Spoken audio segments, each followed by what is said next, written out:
Olá, eu sou a Thelma e hoje é dia de livro aqui no canal, A Morte em Veneza, de Thomas Mann, o nosso clássico do mês de julho.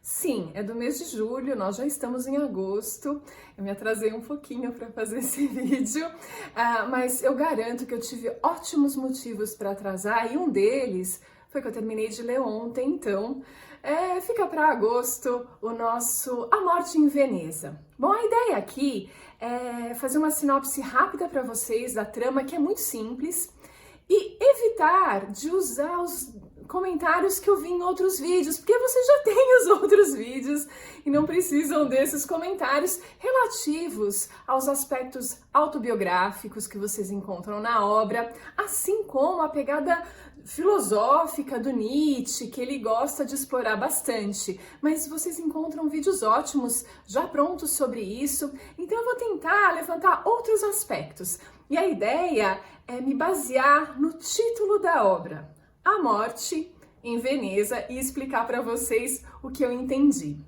Bom, vamos lá.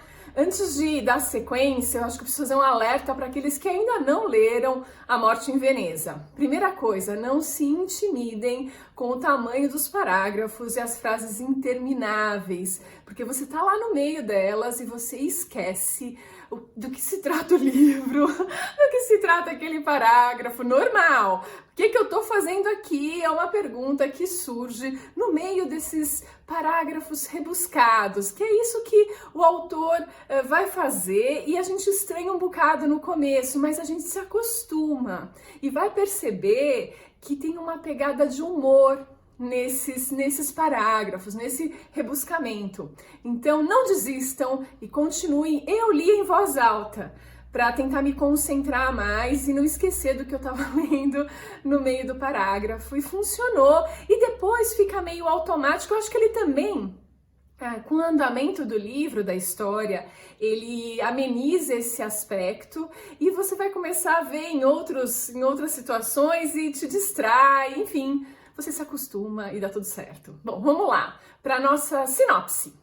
A história é de um escritor alemão que já passou dos seus 50 anos, deve estar beirando os seus 60, eu acho. Ele nunca diz exatamente a idade, mas ele está envelhecendo e vai tirar férias em Veneza, né? O Achenbach, ele tem sucesso, ele teve uma carreira muito sólida e ele viaja de férias para Veneza. Lá ele vai encontrar um gondoleiro meio maluco que não obedece muito o que ele pede, mas o leva até o hotel que ele precisa. Nesse hotel ele vai se hospedar e conhecer uma família de poloneses com umas meninas, a mãe e um rapaz, o Tadzio, que acho que é um diminutivo de Tadeu. Esse rapaz dos seus 14 anos é um pequeno deus grego, dos seus cabelos loiros cacheados, aquela pele alva, enfim, o menino é o ideal de beleza para o Achenbach, que vai passar então o livro inteiro, a viagem toda dele em Veneza, observando à distância esse rapaz. Aliás, a família toda, mas o alvo dele é o Tadzio. Bom, em algumas ocasiões ele consegue sair desse mundinho interno aí dele, desse mundinho idílico que ele começa a viver, e fazer algumas viagens ao exterior, ou seja, às ruas de Veneza, e lá ele percebe que tem uma atmosfera estranha na cidade, uns cheiros estranhos, cheiros fétidos, como também cheiros de remédio ou de desinfetante, e ele pega umas conversas sobre um mal, e ele acaba perguntando para uma série de pessoas e todas têm a mesma resposta. Olha, não se preocupa não, são medidas de saneamento básico normais no verão de Veneza, que é muito quente, fica tranquilo. Bem, passa a história toda, até que um determinado dia ele vai numa casa de câmbio. E lá o funcionário é um britânico e ele se sente mais à vontade de enquadrar o cara e falar que, ok, cara, me fala o que tá acontecendo nessa cidade.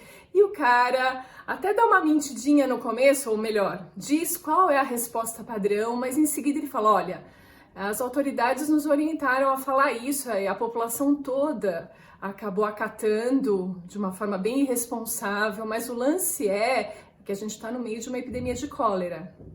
Só que as autoridades acharam por bem, para não perder o dinheiro, né, com o comércio, com o turismo, iludir aí ou esconder as informações dos turistas. Qualquer semelhança com o que acontece em 2020, isso era 1912, né? Em 2020 é mera coincidência, ou não? Bom, enfim, nesse momento a gente já está se encaminhando para o final da história e eu vou parar por aqui. Porque se eu contar o que acontece na última página, apesar de ser meio óbvio, é um baita spoiler, então eu paro por aqui, mas eu já contei bem, é isso que acontece nessa trama. E a minha explicação é relacionada ao título dessa obra, então a gente pensa em a morte, né? A morte vai estar super presente em vários momentos dessa história, ele vai colocar avisos, né, prenúncios de morte durante toda a história, desde o comecinho, quando ele tem uma visão de um cara esquelético no cemitério, quando ele pega esse gondoleiro maluco que lembra o barqueiro lá da morte, né, o Caronte, assim como o estofamento dessa gôndola lembra um caixão. As meninas, as irmãs do Tácio, elas se vestem como freiras, que lembram, de certa forma, morte. A própria epidemia e o título, né? A morte, né? Eu acho que o Thomas Mann foi bem direto quando ele quis passar a ideia desse livro, a morte. Então, mas o que eu enxergo aí é a gente pensar na morte como um símbolo. O que ela simboliza pra gente? A morte, pensando em psicologia ou numa análise psicológica, ou psicoanalítica, talvez, Jung, a morte é a transformação. Então a gente vai encontrar esse escritor alemão que tem uma série de antíteses na vida dele que estão brigando, né? Ele não conseguiu ainda um equilíbrio entre elas. São elas o velho versus o jovem, o belo versus o grotesco, a ânsia versus a virtude, a liberdade versus a repressão, o artista versus o burguês, cidadão normal. Né? Ele está envelhecendo e ele não está aceitando isso. Né? Na minha cabeça é bem isso. Que é um processo, na verdade, que todo mundo passa, você só não envelhece se você morrer antes. Então, ele tá brigando com isso, ele não tá aceitando os cabelos grisalhos dele, a boca murcha, as pelancas caindo, enfim, coisas naturais para quem envelhece. Bom, nessa viagem, ele acaba vendo um monte de figuras assim, grotescas, né? Que simbolizam esse velho. E ele tem esse ideal de beleza, esse ideal de perfeição, que é o Tácio, lindo de morrer, deusinho grego e tudo mais, né? Nos 14 anos também, quem não é, né? Enfim, o que ele precisa é transformar a morte. É a transformação e ele precisa harmonizar esses aspectos que estão brigando dentro dele. Ele precisa aceitar esse envelhecimento e se amar, né? Que é o que todo mundo tem que fazer, na verdade, se aceitar. E mais que isso, é se amar irrestritamente. Mas ele tá nessa briga, ele tá nesse processo. Então, para mim, a morte é esse ponto. E quando a gente fala em Veneza, ele não escolheu qualquer outra cidade, não. É Veneza, né? Tudo acontece em Veneza. Por quê? A gente tem alguns aspectos em Veneza que valem a pena. Um deles é a água. A gente está falando de uma ilha banhada pelo Adriático. A água, quando a gente pensa nessas questões psicoanalíticas, ela representa o inconsciente. Então, quando ele vai para Veneza, é um mergulho dele no inconsciente, nessas águas, para tentar fazer as pazes desses pontos que estão brigando dentro dele. Ele precisa amadurecer, né? Ele precisa aprender a envelhecer.